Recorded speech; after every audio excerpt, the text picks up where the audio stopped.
Muy bien, amigos, estamos aquí en esta charla entre tres países, tres escritores, tres novelas. La idea es conversar con María Tena y conversar también con Natalia Cito.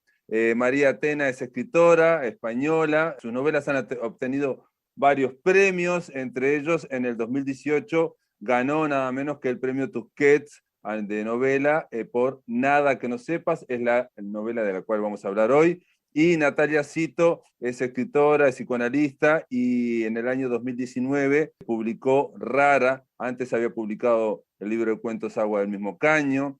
Ese libro se adaptó parte a una obra de teatro, El momento desnudo. Natalia también es actriz, bueno, ha obtenido también varios premios por concursos de microrrelato y por otros concursos de crónica. Las dos tienen en común que participaron ya del ciclo Todos Somos Raros. Las dos presentaron en Montevideo, en el Centro Cultural de España, estas dos novelas que vamos a hablar. Natalia Cito presentamos juntos Rara y con María Tena presentamos Nada que no sepas. ¿Cómo hacemos para hablar de tres novelas en tres países? Bueno, eso porque existe la pandemia y entonces estamos con estos inventos que en mi caso personal particular, hace muy poquito que empecé, había resistencias inconscientes y muy conscientes también de no meterme en esto. De hecho, participé de algunos Zooms, de algunas conversaciones, de charlas en el Instituto Cervantes, ahora me acuerdo de Toulouse, en Francia, pero siempre como invitado, esta es la primera vez que organizo algo, y alguien me dijo, Silvia Carrero me dijo, pero es una especie de Todos Somos Raros vía Zoom. Y no le falta la razón, no le falta la razón. Esa es la idea. La idea es conversar. María Tena, Natalia Cito, bienvenida a este ciberespacio porque es el mismo que tenemos todos, ¿no? Bienvenidas las dos. Muchas gracias, muchas gracias. Gracias. Es También, un igualmente. espacio intermedio entre España, Uruguay y Argentina, podríamos decir. Sí, Fantástico. La pena es que no me veáis porque estoy guapísima, pero bueno, ¿qué le vamos a hacer? No todo es perfecto nunca. No sé por qué no sale, pero bueno, no sé por qué no sale a pantalla. Pero bueno, da igual. Déjalo, vamos a seguir hablando, no pasa nada. dejémoslo librado a la imaginación. No sé si es lo único, pero es una de las bases más importantes que tiene la literatura y el arte de la novela, sobre todo. Y entonces, Sí. si les parece, arrancamos ya hablando sobre Nada que no sepas. Vamos a darle a la mujer más misteriosa de este Zoom, que es María Tena, a la cual no se le ve, tenemos que imaginarla. Vamos a hablar de Nada que no sepas. No sé, Natalia, vos la leíste hace poco, yo la leí en su momento. Tengo que decir Sí. algo que no debería decirlo en público, pero A ver, no encontré el libro, no encontré la novela Nada que no sepas. Hay dos posibilidades, una que la haya prestado, que puede ser, y puede la ser. otra que mi sistema de biblioteca, que yo pensé que era infalible, no funcionó, porque yo tengo un sistema de biblioteca que es, pongo los libros de acuerdo al espacio que hay y a la altura de los estantes. Entonces, eso no funcionó esta vez. Bueno, Pero pues arrancamos con Natalia. A ver, Natalia, vamos a conversar de Nada que no sepas. Una novela que transcurre en los años 60, bueno, parte, que es una especie de vocación y que tiene eso que tiene María Tena, que ha vivido en Dublín, en Madrid, en Montevideo, porque su padre era embajador, era un hombre de relaciones exteriores, y ahí iba para todos lados con sus hijos. Y María Tena vivió su infancia hasta los 13 años acá en Carrasco, en Montevideo. me fui casi el día que cumplí los 13 años. O sea, me fui, pero ya era muy mayor. O sea, cuando llegué a España me di cuenta que era mucho más pequeña de lo que fui cuando me fui, ¿no? En Montevideo en ese momento la gente era mucho más desarrollada que en España. Ahora se ha igualado un poco la cosa, ¿no? Y también quería decir, en la primera cosa que digo, es que es bonito esto de no estar yo, no estar mi cara, porque todo lo que pasa en ese libro es ese no tener, ese no estar, esa frustración. O sea, yo escribí ese libro porque a los 12 años me echaron de Montevideo en un barco que se fue camino de Vigo y todos éramos 8 hermanos y los 8, esto es la realidad, no es la ficción, es la realidad, ¿no? Todos llorábamos todo el rato en el barco. Y la única que me di cuenta del drama que era aquello, porque mis padres también lloraban, se metían separados además, una cosa muy peculiar. Llorábamos todos, ¿no? Y entonces ese no tener, ese no encontrar, eso lo rellena la literatura. O sea, yo luego me he dado cuenta que este libro lo escribí porque luego volví, fui la única de la familia que volvió, fui la única que volvió muchas veces, porque volví como 6 o 7 veces, ya mayor, ya con hijos y tal, y fui rellenando esos huecos, esas frustraciones de haberme ido de Montevideo. Montevideo para mí siempre fue el paraíso terrenal, ¿no? Y fui volviendo poco a poco, y de repente se reunió ahí un grupo de gente y un grupo que eran, bueno, que era una cosa y que yo con 12 años no sabía nada, pero yo me iba inventando cosas. Y luego cuando hablé con mis padres y los amigos de mis padres y tal, me dijeron, no, es que has contado en esta novela la verdad, o sea, has contado cosas que tú no sabías. Es increíble también, ¿no?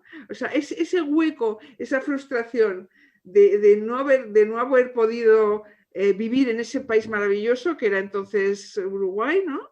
Fui haciéndose ladrillo según yo volvía en visitas a Uruguay, ¿no? Y de repente eso cuajó. Es una cosa muy curiosa porque yo no tenía conciencia de esa memoria de tan pequeña, ¿no? Y sin embargo dicen que lo que yo pongo en el libro es verdad. O sea, es una ficción un poco rara, que yo no la conocía. Bueno, todo es muy mágico, ¿no? En esta novela. Esta novela ha sido para mí muy mágica, muy emocionante, y me está costando mucho escribir otra novela, porque esta novela salió sola casi. Cada año que volví a Montevideo una vez más, porque la primera vez que fui me recibieron, bueno, hice una fiesta de 60 personas, y llevaba 60 años sin ir. Una cosa muy rara, ¿no? Todo cosas muy raras, ¿no? Y toda esa especie de edificio sentimental que yo fui creando en esos años que yo volvía a Montevideo y volvía, de repente se convirtió en una novela que era muy verosímil, y la gente mayor, muchas cosas decía, es que esto que has escrito es verdad, pero sí, ¿cómo no es verdad? Si yo no era chiquitina cuando me fui. No sé, todo muy mágico. Y todo, siempre pienso que la literatura es mucho el no tener, el llenar las cosas que no consigues tener, ¿no? Lo que no es verdad, la ficción es eso, ¿no? Es crear cosas que quieres, que no te han dado, que no te llegaron, que no pudieron, tú las vas edificando en tu pensamiento, en tus sentimientos, y realmente sale una cosa que es totalmente verosímil. Es una cosa muy rara, muy rara. Es la novela más rara que he escrito para mí, ¿no? No para espero que para el lector, no. El lector ha leído una historia y ya está, ¿no? Punto, ¿no? Es interesante esto, María, que decís de que es verdad, porque yo suelo pelearme bastante con los que dicen que escribir ficción es mentir, ¿no? Y yo lo que pienso es que al escribir ficción uno crea una verdad nueva, una verdad que antes no existía y que a veces además es muy útil para para los autores, ¿no?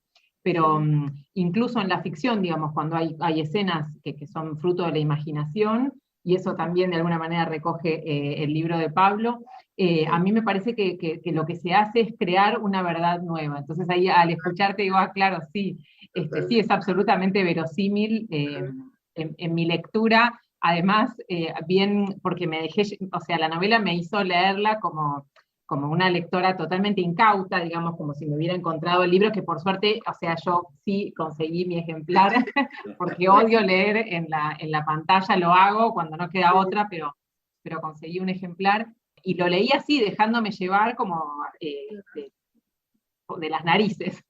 Así me llevó el libro, con esa fantasía tan común de, esto seguro que le pasó. Y yo digo que cuando uno tiene esas sensaciones, que el libro funciona, ¿no? Sí, a mí yo siempre a los alumnos, cuando empecé a dar clases, que son las clases también muy informales, pero vamos, durante muchos años he hecho talleres y tal, y siempre decía que había un armario que era el armario de la imaginación y otro era el armario de la ficción, ¿no? Perdón, de la realidad y de la ficción, ¿no? Y me he dado cuenta que no, que hay un solo armario. Sí. Hay un solo armario. O sea, realmente cuando escribimos, la imaginación y la realidad se mezclan de una manera, bueno, prodigiosa. Bueno, en el libro de Pablo se ve muy bien también, ¿no? Esta locura que le dio de repente. Yo te quiero preguntar, ¿qué le pasó? ¿Qué te pasó? ¿Qué me pasó? Escribir ese libro. Es que eres tan cotilla que yo creo que querías saber todo, ¿no? ¿O qué? De todos esos escritores. ¿Sabes lo que es ser cotilla, no? Sí, sí, sí. En Uruguay le decimos chusma, ¿no? Chusmear, Sí, cotillear, esa es Ah, la idea de estar ahí, es cierto.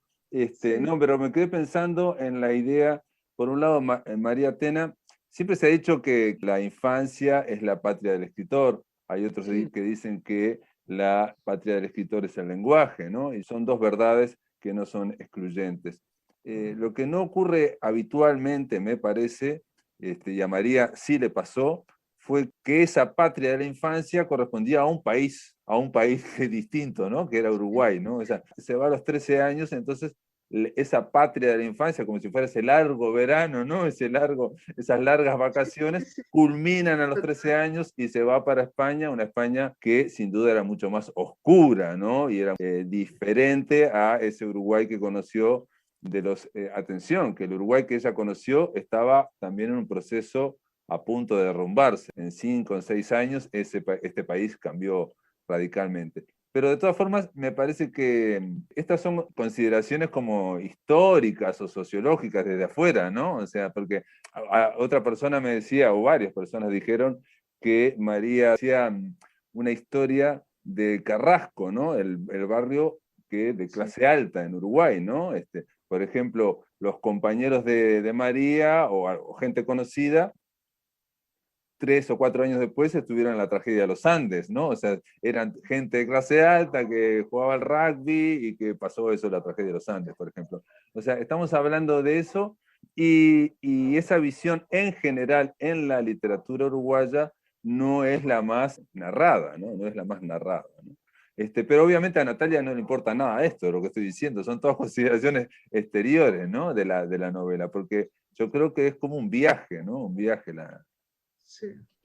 una de las cosas que me gustó muchísimo de cómo está logrado en la novela es esa voz infantil que está desde el comienzo y que después la protagonista es adulta y sin embargo es la misma voz, o sea, está mostrado de qué manera, a pesar de que nos volvemos personas adultas, cómo hay algunas zonas, esos huecos, como decía María, que permanecen ahí casi inalterados, ¿no? Y que es esa misma voz, es esa misma mujer que lleva como adentro de sí esa niña que fue, digamos, arrebatada. La primera escena yo la leí con una angustia inmensa, además con un montón de hipótesis, ¿no? Como, bueno, y no las voy a decir, pero tuve muchas hipótesis de qué estaba pasando, eso me llevaba disparada a leer los capítulos siguientes con estas ganas de saber, que son las mismas ganas de la protagonista, ¿no? Como, bueno, quiero saber, y todo el libro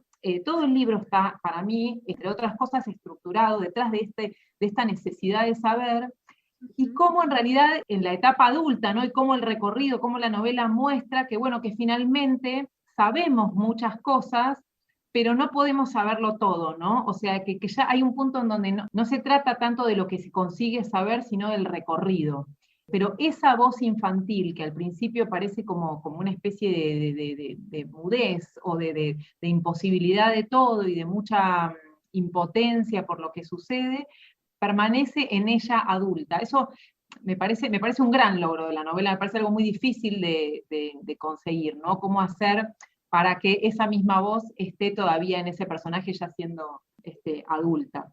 Y otra cosa que me gustó mucho también, capaz que porque es un tema al que yo le vengo dando vueltas de diferentes maneras, y es este asunto de irse, ¿no? O tal vez por mi otra profesión, el psicoanálisis, y me choco muchas veces con lo difícil que es a veces irse cuando alguien debería irse y no lo hace. Y en este caso la novela habla de todo el hueco que se le arma a alguien cuando es obligada a irse, ¿no? Se Sí, va, y por eso me interesaba lo que decías, María, de cómo fue la realidad, digamos, que te llevó a escribir esta novela. También los estragos, ¿no? Que produce el tener que irse cuando uno no quisiera irse, ¿no? Como una sí. especie de desgarro Te que pasa, permanece ahí. te pasa a ti un poco en tu novela también, ¿no? Sí, sí, sí, Que no te quieres ir, nunca te quieres ir de esa es novela. central, no, pero es central en, en Estás Rara, la sufriendo novela muchísimo. de Sí, Natalia, eso que acaba de decir. Es sí, central, o sea, pero serían, ahora me doy cuenta de algo muy distinto. En la novela de María Tena es esta niña que, bueno, por un lado está la interrogante acerca de la madre, ¿no? De lo que está pasando. Hay un misterio con la madre. Entonces María Tena dijo también acá que en la literatura siempre es lo que falta, ¿no? Lo que falta, y claramente ahí hay una especie de misterio que para la niña es la actitud de la madre, ¿no? No lo vamos a decir, pero la madre se va como encerrando, si se quiere, ¿no? O sea, los padres están pasando cosas que ella no comprende. Y es cierto que se tiene que ir, que la tienen que, de alguna forma, al final, bueno, se tiene que ir de Uruguay. Y en la de Natalia estamos en lo contrario, o si se quiere, es una mujer que se tiene que ir, es el último día en la mudanza, va recorriendo la casa y va analizando todas las cosas que encontrás en la mudanza, que encontramos que son, primero, cada una de los objetos lleva un recuerdo. Y cada uno de esos objetos, cada uno de esos recuerdos no necesariamente son grandes recuerdos, a veces son recuerdos espantosos o son recuerdos nimios, y para qué tengo esto, que me lo regaló una vez a alguien o alguien me lo compró, nunca lo usé, no sé por qué, y ella va recorriendo eso y tiene que decidir, tiene que ponerlo en cajas para que a las 6 de la mañana vengan a buscarlo, y no hace nada, va diciendo, ay, esto no lo voy a tirar, esto no sé qué, en fin, va de alguna forma recorriendo toda su vida a través de esos objetos. Y esta mujer no se quiere ir, se tiene que ir y no se quiere ir, le va dando vueltas y vueltas. Uno lo va leyendo, queda fascinado, y yo una de las cosas que decía, se va a sostener, porque es una sola voz hablando y recorriendo las habitaciones para un lado y para el otro, y se sostiene. Yo me preguntaba lo mismo al escribirla, Pablo, quiero que sepas si se va a sostener. Me impresionó muchísimo de tu novela, Natalia, es lo carnívora que es, no es una carnívora, no, lo carnal que es. Ah. O sea, es lo contrario de lo que yo te decía, que lo mío era como una carencia. En tu novela hay muchísima carne, hay muchísimos objetos, o sea, todo ese vacío que tiene la protagonista, ese gran dolor, que es un gran dolor que es desde el principio, es un dolor que nunca se deja ese dolor. No hay un momento como de alegría, de que, no, el libro es angustioso y a la vez maravilloso, porque el dolor lo llenas de objetos, de carne y de un gran amor a ese hombre que era un gilipollas, pero bueno, en un punto dado sostiene la novela también, porque a mí una de las cosas que más me ha gustado, porque yo soy muy de que los exnovios los quiero muchísimo a todos, que tengo muchísimos, pero les quiero muchísimo a todos, y siempre serán mis amores, ¿no?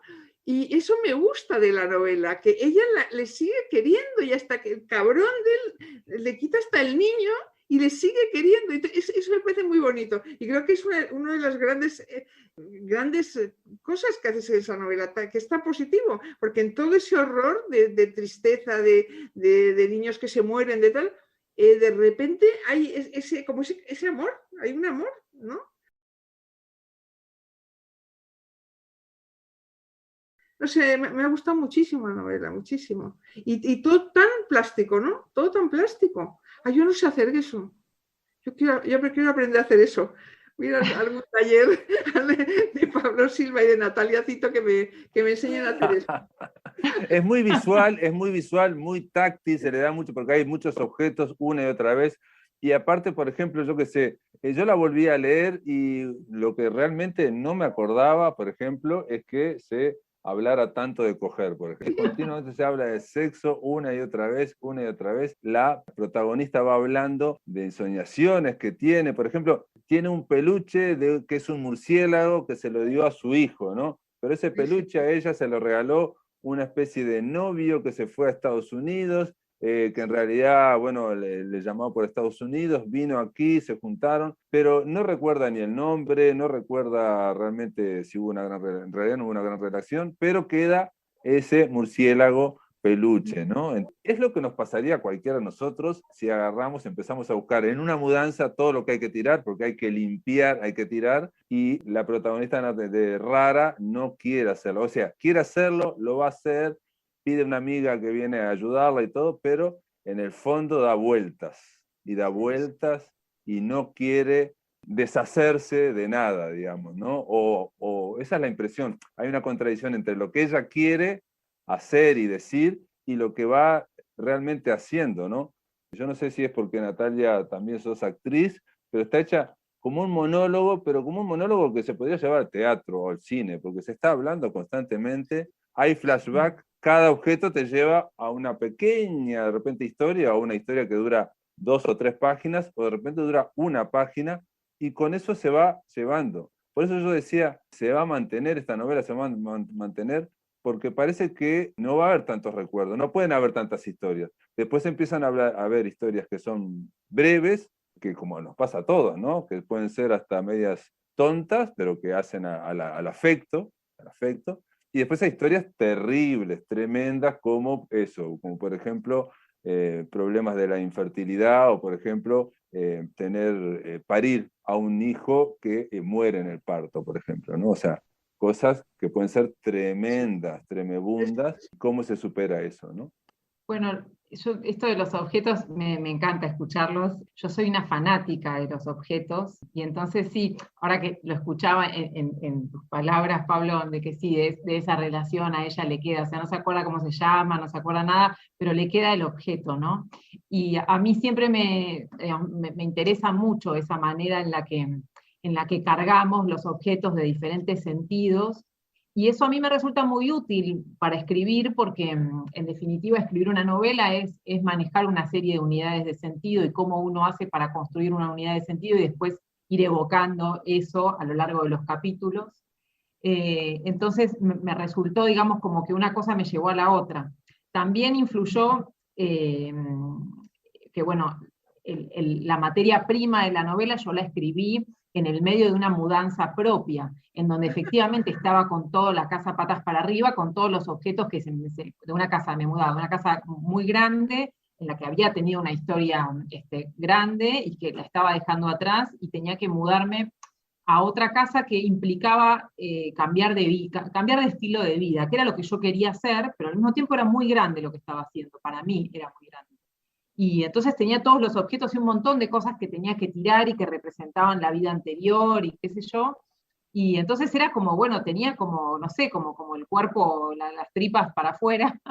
este, y eso, y me daba cuenta de que si no escribía en ese momento todas las locuras que pensaba sobre los diferentes objetos que tenía ahí cerca, después lo iba a perder, porque son esas cosas medio locas que uno piensa a las 3 de la mañana cuando las cosas te tapan y decís, viene el camión y yo no llego, parecido como le pasa a la protagonista, y entonces escribí así, medio como de una manera bastante frenética, lo que después me sirvió de materia prima para la novela, pero los cuerpos y los objetos son, son mis obsesiones.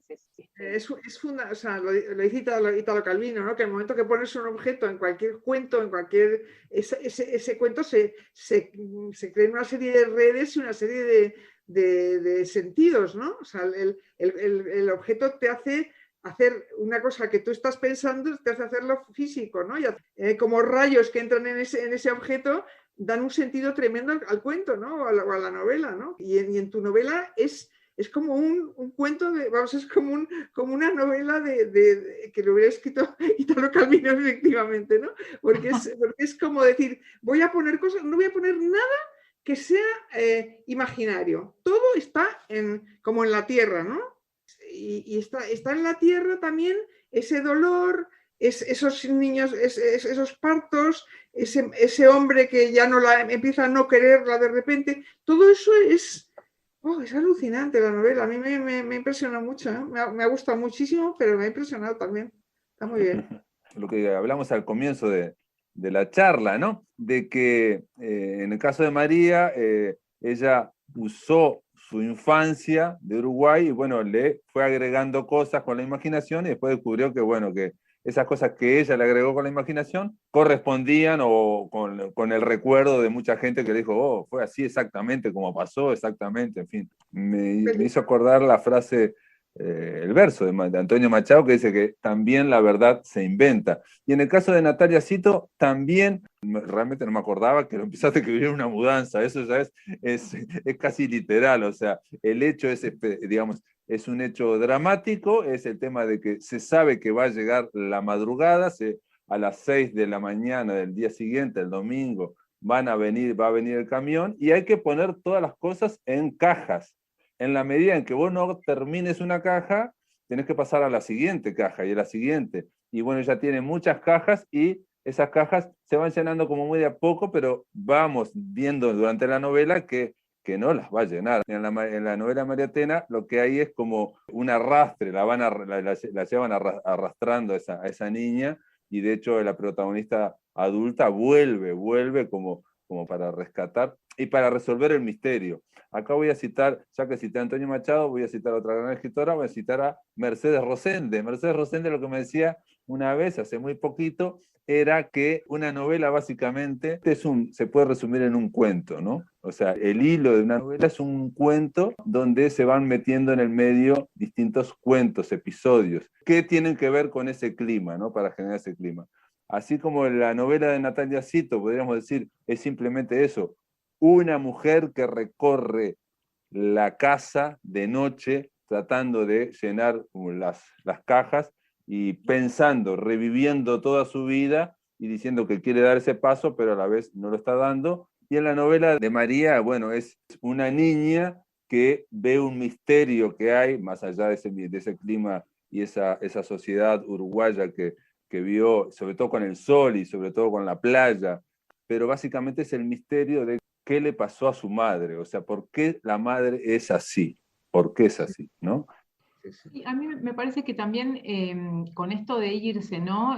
Ahora que los escuchaba y sí, en Rara lo que a ella le pasa es que no, de mil amores quisiera seguir con su vida y reinventarse, pero no puede, ¿no? Como que le han pasado determinadas cosas que no las puede hacer, no puede, ¿no? Como ese punto en donde alguien no puede, por más que quiere, no puede.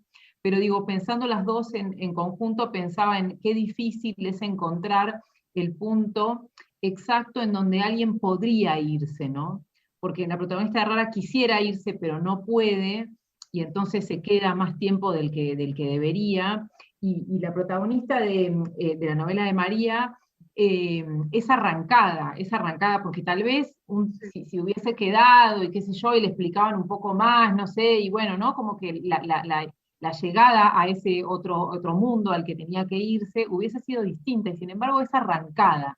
Y ese irse a destiempo, ese no encontrar ese momento exacto que cada persona necesita, me parece que nos hace escribir novelas también, ¿no? Como cuántas veces somos impulsados o obligados a hacer cosas que no podemos hacer y que sin embargo hay que hacerlas, ¿no?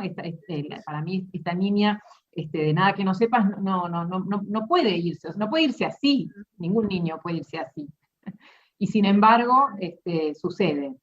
Sabes que me hace mucha gracia porque la novela que estoy escribiendo ahora, que la empecé a escribir hace 20 años, la dejé y ahora la estoy escribiendo, empieza, dicen que me vaya y no me quiero ir, que me da ¡Ay, una... me muero, María! La quiero leer ya. Es una persona que está en un hospital y que no quiere irse. O sea, no quiere irse del hospital porque se siente súper segura en el hospital y los médicos pasan y dicen, oye, que ya te tienes que ir, y no se quiere ir. Y bueno, pues me hace gracia por eso, porque hace mucha conexión con eso, ¿no? De que no puede, hay veces que no puedes irte. No puedes irte, ¿no? Y bueno, y al revés, hay veces que no puedes quedarte, ¿no? Sí. Claro, pero en general yo creo que por más que quieras, en el caso de Rara, quiera irse, o en el otro caso no quiere irse, en general, y ahora voy a generalizar mucho, me parece que todo lo que en general nos resistimos a movernos, ¿no? Por más que intelectualmente sabemos que ya se acabó y que hay que pasar, dar un paso siguiente, nos resistimos. Eso es lo que me parece a mí, nos resistimos a dar un paso. Y yo ahora me quedé pensando, es increíble, porque María se fue a los 13 años arrastrada. Ahora, atención, como lector, voy a proyectar, acá dice Natalia Cito, me va a decir si estoy proyectando o no. Yo a los 12 años también me llevaron a España, me arrancaron de Uruguay y me llevaron a España. Pero ahí había una explicación que era, bueno, una explicación política que yo no entendía mucho, y que, bueno, supuestamente era el exilio, y bueno, tenía que haber toda una coyuntura, pero la pregunta era la misma que ahora estoy pensando, ¿no? Que se hace la protagonista, ¿no? ¿Por qué? ¿Por qué me pasa a mí esto? ¿Por qué me tiene que pasar esto a mí? ¿Por qué no le pasa a otro, ¿no? Si yo me quiero quedar, ¿no? Es esa resistencia. Y en esa explicación, que esas explicaciones que nos damos, siempre nunca son totales, ¿no? Siempre le falta una pata, ¿no? Siempre son rencas esas explicaciones, ¿no? En la novela de María, eso también está trabajado de una manera muy interesante, porque, o sea, todo el tronco, el hilo que tira de la lectura es, bueno, quiero saber, quiero saber, quiero saber, y hay un punto en donde a mí me pasó como lectora, en donde asumí que, bueno, ok, no voy a saber, y no es lo más importante, o sea, no voy a saber todo lo que quiero saber, voy a saber una parte, no, es imposible acceder a todo, y voy a tener que vivir, leer así, ¿no? Eso me parece muy interesante también. Oye, Y que Pablo. sí, María, perdón. No, dime. Sigue. No, digo que en el libro, para deslizarnos al libro de Pablo, lo fragmentario, o sea, lo onírico es, no sé, el reino de los fragmentos, ¿no? Claro. Y del collage y qué sé yo, y donde uno tiene que asumir que es así y es así, en donde se sabe de maneras muy particulares, ¿no? Y lo que se sabe es muy particular también. También ahí hay que asumir un no saber, y es interesante, es un pacto de lectura interesante también. Bueno, Natalia, yo quiero decir antes que gracias a Natalia Cito encontré el título para la novela, porque mi novela no tenía título, iba cambiando, cambiaron cerca de 5 títulos. Por suerte hablé con Natalia y Natalia me dijo que, bueno, el encontrarle un título en la novela es una cosa complicadísima. En el caso de Rara, ella manejó como 20 títulos y cuando faltaba el último minuto para ir a imprenta, bueno, ahí salió Rara. Y entonces se ofreció no solo a leer la novela, sino a tirarme títulos, y me tiró un montón de títulos, pero en un momento me dijo, es que esto es como el run run del escritor, el run run de la mente del escritor es esta novela. Y se la di a leer el mail de Natalia al editor, a Martín Fernández de y me dijo, ahí está, este es el título, buscale algo con esto, eso es buenísimo. Y bueno, y ahí le fuimos cambiando el run run de distintas cosas hasta que al final pusimos el run run de las cosas. Así que muchas gracias, Natalia. No, un placer. Hoy releí ese mail. ¿Cuánto le pagaste? ¿Cuánto le pagaste, Pablo? Porque los títulos se pagan muchísimo, Sí. ¿sabes? A mí me regaló un título Luis Landero y lo tengo ahí como en una urna, vamos. Es que cuando te regalan un título es maravilloso, ¿no? Es espectacular. El asunto de los títulos es algo muy complejo y muy difícil de saber cuándo uno encontró el mejor título, ¿no? Y hoy releí el mail que te había mandado porque yo decía que yo no me acordaba, o sea, yo no me acordaba cuál era el título que yo te había propuesto, entonces no me acordaba de dónde había salido el run run, aunque estaba segura que conceptualmente sí había salido de ahí. Y entonces lo encontré, y claro, yo en esto de ahí está el run run, no recordaba yo haber escrito eso, fue muy lindo reencontrarlo. ¿Y por qué se te ocurrió hacer esta novela? ¿A mí? Sí. Y no, en realidad no es que se me ocurrió, en realidad es que yo estaba haciendo un trabajo que consideraba que era inútil, que era, por un lado, desde el 2000, ya lo he contado bastante, es pasar todos los sueños, llevar un diario de sueños del año 2000. Y eso un poco se dice al principio de la novela, ese escritor hace algo parecido, y en un momento empecé a hacer algo más inútil, que es pasarlo a la computadora, pasar los sueños a la computadora, y bueno, simplemente me pareció que estaba bien, me sentía bien por hacer algo inútil cada día o cada varios días, y lo iba haciendo y me sentía bien, realmente lo hacía con una página, 2 páginas. Yo creo que si todos lo hiciéramos, todos nos sentiríamos bien haciendo ese ejercicio, porque es simplemente escribir lo que nos pasa, escribir los sueños, y después pasarlo a la computadora. Pero yo sabía que eso me iba a servir para algo. ¿Para qué? No sabía. ¿Y cómo? Tampoco. Fíjense que el primer título provisorio, que para arrancar todo se llamaba Del realismo onírico y sus consecuencias, ese era el primer título. Sencillito. Ensayístico, un título ensayístico. Totalmente, qué bueno.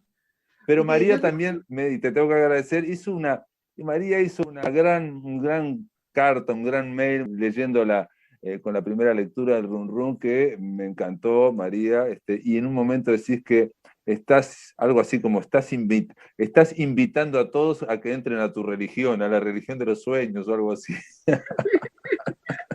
Y me pareció fantástico. Me pareció. Una especie de fiesta de Hollywood también ponía, ¿no? O algo así. Sí.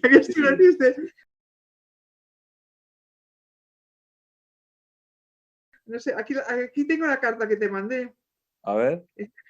Querido Pablo, qué sabio eres y cuántas cosas has aprendido a pesar de tu corta edad.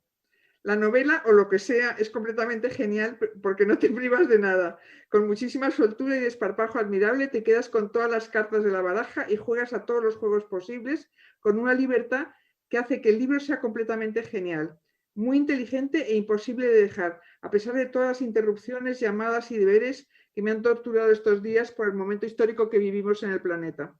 El mecanismo de los sueños y su posterior desarrollo, que no es exactamente explicación, por más que lo insinúes, da tanto juego, abres un arca narrativa en cada capítulo que aunque el lector no sabe bien a dónde le va a llevar, tiene tanto gancho que enseguida consigues captarlo para tu curiosa religión. Porque cada historia o no historia es tan ingeniosa y a la vez tan coherente, incluso desde una mirada psicoanalítica, que el lector no está seguro de qué es lo que vendrá después. Tampoco estás seguro en ningún momento si te estás riendo de él a carcajadas o si estás escribiendo una historia muy especial y sesuda de la parte oscura y o más brillante de la cueva de la literatura uruguaya y española de hace unos años. Me encantan las referencias a Junger y veo también algunos rasgos de Buñuel en ese libro Mi último suspiro que me gustó tanto hace años. Hacer un diario de sueños, pero qué atrevido que sos y cómo has acertado. De paso, has conseguido pasar por la batidora a todos los escritores más queridos y los que no conocemos o queremos tanto. Porque el libro también es esa parte de fiesta de Hollywood que me encanta, donde coinciden todos los escritores famosos y también los perdedores. Son geniales esas escenas de la Biblioteca Nacional y esa parte del costumbrismo de la política, de la burocracia y de otros pecados. Sin olvidar el paseo por la selva, eso es genial. Y la posterior fuga para escapar de Eden Pastora y García Márquez, entre otros. Qué buena historia. Enhorabuena, querido. Un gran libro lleno de ironía, imágenes, ideas, sueños y aciertos. Lo he disfrutado mucho y seguiremos con él y su resonancia. Mira cómo ha pasado. Y durante mucho tiempo, ya verás, felicidades y bravo por muchas veces. Y muchas gracias. Besos, María. Impresionante, impresionante. Me salió como ¡brum! Esta carta. O sea, no la repetí. Es que me está gustando tanto el libro que cuando se acabó me salió eso. Esa carta me salió como con mucho cariño, ¿no? Una cosa muy, muy bonita, la verdad, para mí. Inspirada, ¿no? Una carta inspirada y yo la leía y no podía creerlo. Cuando la leí no podía creerlo porque tocas todos los puntos prácticamente. Alguien me dijo, un escritor uruguayo, Nicolás Alberte, que también mencionó, es el único que mencionó a Vila Matas como matriz de la novela, y él me decía que había una cuestión en los sueños de, bueno, esto de que acá en Río de la Plata decimos cholulo, ¿no? De poder, o sea, que cada escritor en su fantasía quiere estar cerca de los escritores que admiró o que de alguna forma pasaron, ¿no? Entonces esa idea de salir en la foto, de diálogo, está ahí. Yo creo que bueno, sí, que son lecturas, ¿no? Son lecturas.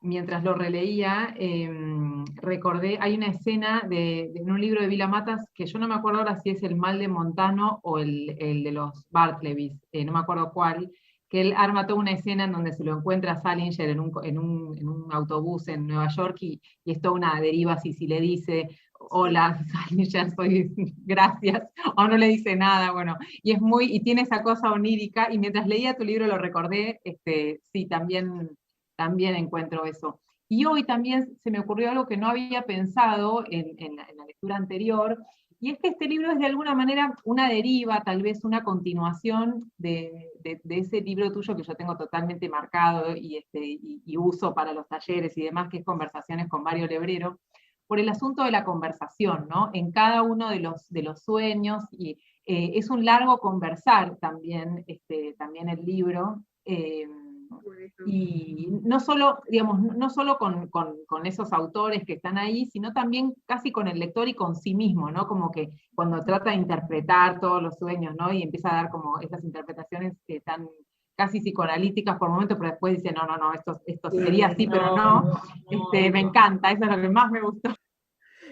Yo soy muy amiga soy amiga de Enrique Vila Matas porque nos pasó una cosa. Mi padre era diplomático, estaba en Puerto Rico, ya retirado en la Universidad de Puerto Rico, y fuimos mi padre quería que yo trabajara en el Ministerio de Cultura, que hiciera un grupito de escritores que fueran, y que él lo pagaba desde la Universidad de de Puerto Rico y tal. Bueno, la gran desgracia que nos sucedió es que mi padre lo que quería era verme a mí, y por eso montó esa cosa de escritores y todo eso, ¿no? Y cuando estamos en el aeropuerto para salir, me llamaron que mi padre se había muerto. Una cosa horrible, horrible, horrible. Y entonces en ese grupo de gente estaba Soledad Puerto, y estaba Vilamatas. Y Vilamatas se portó tan bien en ese... Bueno, porque yo de todas maneras me fui, se había muerto mi padre, a Puerto Rico, y todos esos escritores también fueron, porque iban a hacer una actividad, ¿no? Y entonces hubo algún escritor imbécil completamente que se portó fatal, pero Vilamatas estuvo todo el rato a mi lado, y desde entonces le quiero muchísimo, porque claro, fue una situación tan rara. O sea, el seminario que dimos, yo hice una intervención y luego ya me fui con mis hermanos, ¿no? Porque somos 8 hermanos, nos fuimos a enterrar a mi padre y a todas esas cosas horribles, ¿no? Pero Vilamatas se portó muy bien y desde entonces le quiero muchísimo. Y curiosamente, cuando Vilamatas estuvo enfermo, leyó el libro este de los hospitales que yo estoy trabajando ahora, porque fue a no sé qué jurado y tal, y lo estuvieron, y bueno, que la gente, al final conoces a la gente y como te entrelazas, ¿no? Y yo a Vilamatas le adoro, o sea, todos sus libros me los leo como si fueran la Biblia, y mi hija es igual, mi hija también adora a Vilamatas, porque mi hija hace libros de arte. Y entonces, como a Vilamatas le encanta el arte también, pues bueno, estas cosas, esas casualidades, ¿no? De la vida, que son maravillosas a veces, ¿no? Le gustaría leer el Run Run, entonces, sin duda, porque esa escena de Salinger es preciosa, o sea, y tiene un estilo bastante parecido, ¿no? Él está ahí preguntándose todas las hipótesis de qué podría decir Salinger, siendo que no quería ser abordado por nadie, si él se le acercaba y le decía, hola, ¿sos Salinger? No sé si está en el Mal de Montano, debe ser el Mal de Montano, estoy casi segura que es un librazo. Porque yo no lo leí el Mal de Montano, leí el de Bartholdi. Es un librazo. Hay algo que a mí me parece bárbaro de Vilamatas, que dice que cada vez que hace una novela, él inventa el formato. O sea, la novela es plástica, se puede inventar cada vez que uno hace alguna novela, lo puede inventar el formato. Y yo lo que tenía era el problema del formato, precisamente, porque para mí estos sueños, que son como cuentos, no encajaban con el molde o con digamos, con el prejuicio que yo tengo de lo que deben ser cuentos. Me parecía que le faltaban cosas, que eran muy abruptos, que bueno, como son los sueños, esa lógica. Entonces me parecía que si yo los ponía como episodios de una novela, podía ser, pero ¿es una novela? No sé si es una novela. En fin, y en realidad son como permisos que nos vamos dando, porque después hubo mucha gente que me dijo, pero ese episodio son como cuentos. Yo lo leí todo como cuentos. Y para mí, insisto, le falta o le sobra, o sea, no encajan en esa... Capaz que soy muy cuadrado a la hora de pensar en un cuento, ¿no? Mis cuentos van por otro lado. Y lo mismo para pensarlo como novela, ¿no? O sea, la novela, si me sigo con la definición de Mercedes Rosende, de que es un cuentito chico donde se le van agregando otros cuentos en el medio para hacer una cosa climática, bueno, no sé cuál sería el cuento del Run Run, digo, ¿no? Sería, digamos, hay alguien que odia la autobiografía, la escritura del yo, lo autobiográfico, pero solo tiene ganas de escribir sobre sí mismo, ¿no? Es esa contradicción, pero... No sé escribir cuentos. ¿Cómo? Ajá. Sí. Adelante, María. No, que alguno me ha salido por casualidad, pero tengo 3 o 4 cuentos que no están demasiado mal, pero no sé escribir un cuento, hay que fastidiarse. En cambio, las novelas acaban saliendo. Perdóname, Natalia, dime. No, sí, me pasa. Yo he escrito cuentos y ahora no puedo escribir más. El último que escribí fue a pedido y sufrí muchísimo. Sufrí porque todo me pareció una porquería total lo que escribía. No, pero yendo a lo del autobiográfico, a mí me parece que el Run Run tiene una manera de plantear el asunto de lo autobiográfico en la literatura sumamente inteligente. O sea, el libro entero, yo no sé si es una novela, si es un libro de cuentos, qué importa, ¿no? Es un libro que está bueno y vale la pena leer. Yo los he leído como cuentos, los sueños, pero después iba a buscar la parte del protagonista, a ver qué decía sobre eso, lo cual eso ya lo convierte en alguna otra cosa. pero el planteo sobre lo autobiográfico y la manera de mostrar, y por eso para mí era el run run, ¿no? Como todo lo que, es como decir, bueno, nadie escribe solamente con su yo, es imposible, o sea, en realidad creemos que, pero detrás está todo eso, ¿no? Y entonces la capacidad de mostrar todo eso que está detrás, o como decíamos en primer año de la facultad, ¿dónde está el inconsciente? Por acá, decía. Por acá arriba, ¿no? Me acuerdo en un teórico que un docente decía, bueno, a ver, ¿dónde está el inconsciente? Y nadie sabía decirlo, o sea, todos terminábamos en una especie de nube arriba de la cabeza, absurda, pero única ubicación posible. Pero el libro muestra todo lo que está detrás, y me parece que si tomamos la definición de, qué sé yo, una definición de Cercas, que a mí me gusta mucho, de que, bueno, las buenas novelas le dan vueltas a una pregunta, me parece que el libro construye preguntas todo el tiempo, y en ese sentido sí estaría desde ese lado, ¿no? Me parece que sí, que construye la pregunta de, bueno, ¿desde dónde escribimos? ¿Qué escribimos? ¿Se puede escribir lo autobiográfico? ¿No se puede? No sé, unas cuantas preguntas. Sí, sí, bueno, estoy de acuerdo ahí con Natalia en el sentido de que es toda una gran conversación de las cosas que nos pasan. Y atención, nos pasan a todos. Fernando Pessoa dice en un momento es que él, ¿no? y que todo escritor en realidad es una gran orquesta oculta. Es muy bueno. Hay muchas voces, y en general hay todo un discurso, ¿no? De construcción del escritor, del autor, que es todo una sola persona, que es muy coherente, y que tiene una ideología, y que tiene ¿no? una filosofía, en fin, una construcción individual. Yo creo que en el Run Run lo que se muestra es alguien me dijo, es como el backstage de la escritura, también de lo que hay atrás, ¿no? Lo que hay todo atrás. Es esa cantidad de voces que tenemos, ¿no?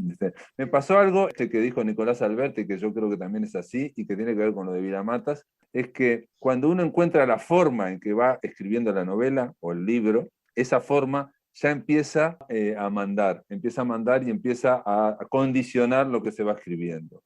¿Qué me pasó a mí? Por ejemplo, mi idea era muy sencilla y muy cuadrada. Pongo los sueños, ¿no? Más o menos trabajados, y después les agrego, como si esos sueños, para que no fueran mi vida, les agrego una vida ficticia de un tipo que interpreta. Entonces mi idea era, en principio, leyendo el sueño, vamos a interpretar la vida de Héctor Corbalán Ramos, ¿no? No me salió así, sin duda, pero en principio quiero decir es que la idea era que los sueños eran reales. De hecho, uno de los títulos se llamó el libro Los sueños reales, que los sueños eran reales y que los comentarios a cada sueño eran de ficción, era todo inventado, un escritor que, en fin, que vive en la Costa de Oro, que es un rompehuevo, que no sé qué, que no sé cuánto, Eso era el esquema. Pero en un momento, en los comentarios ficticios, empezaron a aparecer cosas mías, y en los sueños, para esos comentarios que tuvieran más lógica o más repercusión, empecé a cambiar un poco los sueños. Entonces, la ficción empezó a entrar en los sueños, y en lo que era ficción empezó a entrar la realidad, algunas cosas mías, digamos. Lo que sé, por ejemplo, en un momento ese escritor tiene que ser periodista de la radio, porque me pasaban cosas que tenía que ver. Entonces, bueno, vamos a inventarle que tiene una radio en la Costa de Oro, que no sé qué, no sé cuánto. El tema es que la forma va cambiando cómo uno va escribiendo, ¿no? Uno puede hacer un plan previo, pero cuando encuentra el modo, ya eso empieza a producir ficción, Sí, bueno, por eso el debate de forma o contenido no tiene razón de ser, ¿no? Son lo mismo, para mí son el mismo asunto. Claro. Y como decía antes María, las cajas, digamos, hay una sola caja, Sí. ¿no? Sí. Es pura ficción. Yo tengo un sueño recurrente que es curiosísimo. Desde que se fueron mis hijos de casa y desde que tengo nietos, todas las noches de mi vida, desde hace años, sueño que tengo los niños en casa, que duermen en casa. Todas las noches duermo con alguien, es curiosísimo. Los novios no aparecen, además, que es lo más divertido. ¿Nos parece que soy ejemplar? Volvemos, pero María, volvemos un poco para ir culminando de la charla, volvemos al inicio, ¿no? Al inicio que dijiste vos, que la literatura es siempre una carencia, ¿no? Hay que llenar algo, hay algo que no se tiene, es una carencia, ¿no?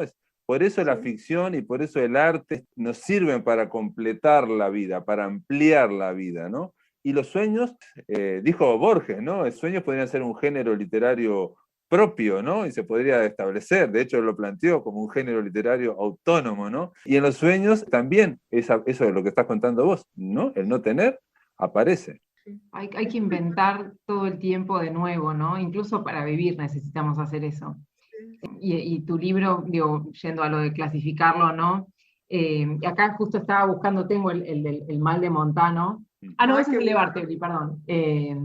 Bartleby y compañía, que también es un librazo de Vilamatas. Y acá justo dice,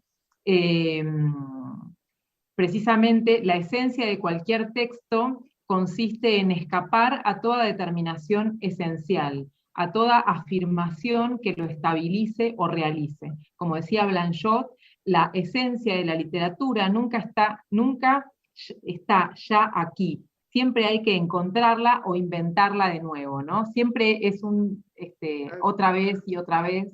Claro, claro. Sí, es el desequilibrio, si se quiere. No, si encontrás un equilibrio perfecto, hay una interpretación perfecta, ahí se terminó, digamos, ¿no? Tanto rara como nada que no sepas, hay una búsqueda de algo que no está, ¿no? Que se está buscando, y es y de hecho, lo que dijo Natalia, un poco para terminar, me hizo acordar también eso lo decía Hitchcock, ¿no? Hitchcock decía dos cosas, que todas sus películas, bueno, Herrera no lo decían, lo analizaron, que todas las escenas de sus películas giran no en torno a las figuras, sino en torno a un objeto que hay en la escena y cómo esas figuras, cómo esos personajes se posicionan en torno a ese objeto, ¿no? Que se va cargando. Y la otra cosa que decía Hitchcock es que en sus argumentos, en sus películas, él decía que la gente necesitaba lo que le llamaba un MacGuffin, ¿no? Que es simplemente un pretexto, ¿no? O sea, una valija con unos planos, o una valija con una bomba, o una valija o una carpeta que no se sabe qué tiene, pero todo el mundo la quiere. Y todo el mundo va detrás de eso que no tiene, y eso es lo que hace mover toda la película. Pero lo que tiene la valija, lo que tiene la carpeta, no importa. No importa. Lo que importa es, la gracia está en todas las cosas que se hacen en busca, digamos, de llenar ese vacío, ¿no? Ese vacío, ¿no? Y saber mirar un poco lo que, ¿no? Porque esto de los sueños que yo llevo, ya os digo, desde que me quedé soltera, estoy soñando con los niños, y novios, pero sobre todo con niños. Y yo no me daba cuenta. De repente pensé, pues es que este es un temazo mío, pues es un temazo, que cada noche tengo que hacerme con un niño, ¿no? Una cosa muy curiosa, ¿no? Como para protegerlos, ¿no? Pero tenés que copiarlo, tenés que pasarlo a escribirlo. Sí. Tenés que escribirlo. Da un poco de miedo, ¿no? No sé, pero, no, bueno, ¿por qué te da miedo? No, la mirada que tenemos... Sí, no hay que tener miedo. No, pero que la mirada que tenemos es muy... O sea, que cada vez que cambias un poco Yo escribo mucho cosas muy parecidas, y entonces de repente cuando cambio me noto que como que renaces otra vez, ¿no? Cuando sacas un tema nuevo es una cosa maravillosa. Bueno, no sé, es que la escritura es una maravilla. Escribir es una maravilla. Hay que escribir los sueños. ¿Qué? Los sueños. Hay que escribir los sueños. Escribiremos los sueños. Hay que escribir los sueños. Simplemente yo pensé que qué parecido podían tener, qué afinidad podían tener estos tres libros que son tan distintos, y yo creo que es el ancla con lo autobiográfico. Es decir, parece mentira, pero es así, ¿no? Incluso Run, que está en contra de la autobiografía y la escritura autobiográfica, es algo de... Alguien que no le gustó el libro, por ejemplo, no le gustó demasiado el Run Run, me dijo, es una especie de autoficción inversa. Inversa, sí, no. Porque claro, es la autoficción, pero desde adentro, no desde afuera, digamos. No sé, no le entiendo. Pero bueno. Oye, Pablo, bueno, pero ese tal vez es su gran logro.